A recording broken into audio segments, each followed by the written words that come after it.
Good morning, everyone, and welcome to Coffee and Conversation with Kristen. So today I'm really excited to do this video and bring it to you because I'm a big proponent of FHA financing. I've said that in other videos. I'm very open about that because it really is a great loan product to have and one that people should really look at further.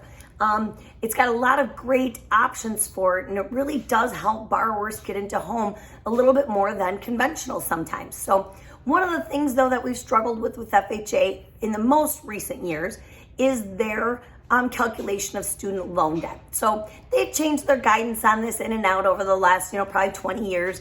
I started in the business in 2003. So, I've seen some things come in and out with their guidance, but right now, effective immediately, they are doing a change to how they calculate student loans. Why this is important. So I'll give you an example. I do write a lot of FHA, even in this market. I know people ask me that all the time and they're surprised, but we do, okay? Because it is a really great program. And I've said in other videos that really great qualified buyers can qualify for FHA, okay? So most FHA buyers, I think that the HUD just reported recently that about 45% of all FHA borrowers carry student loan debt.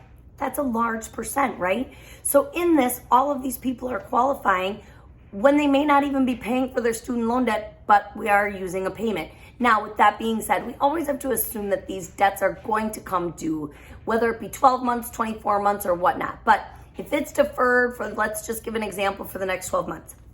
We as lenders had to use, per regulation of FHA, a 1% monthly payment, I should spit it out, a 1% monthly payment of the overall balance of the loan. So for easy math, let's say, which is not so crazy these days because I see it quite often, but it does happen. If you're a client and you have $100,000 of student loan debt, okay? But it was going to be deferred even for a year or two. As long as it was deferred over 12 months, we had to use 1% of that $100,000. It's $1,000 a month. The reality is you probably either didn't have a payment on it or you were in an income-based repayment at a few $100s a month. There's a huge gap there, right? So even though we're qualifying you with a high debt to income ratio, the reality is your debt to income ratio is really not that high. Keynote, another reason why it's not fair to just assume that people with FHA can't afford the home. Anyway, I digress. So with that being said, the new rule is 0.5%. So if you have that same $100,000 loan right now and it's deferred for the next 12 months or it's income based, we can use that 0.5% instead, getting us closer to the borrower, getting us close to the bottom line, or the ability to buy more home that we can truly afford. So on that $100,000 loan, you're talking a $500 payment now versus $1,000. That is massive and very fair. It essentially is following the Freddie Mac guidelines, which also follow that same 0.5%.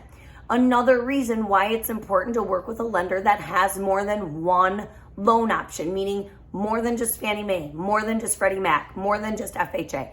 You need to work with a lender that's got all options because they can sort this stuff out for you. So now that you know that, if you have recently not been approved because of your student loan debt, contact us. Our team would love to help get you pre-approved. Now is definitely the time. Housing market is still great. Biggest thing, stay patient, stay persistent, and it will happen even with an FHA loan. I'm really glad you all listened. If you know anyone that could utilize this video, please feel free to share it, like it, and as always, I'd love for you to subscribe for all the most recent mortgage updates. Thank you so much. My name is Kristen with Guaranteed Rate, and I hope you're having a great day. Drop your comments below for any other information. Bye-bye.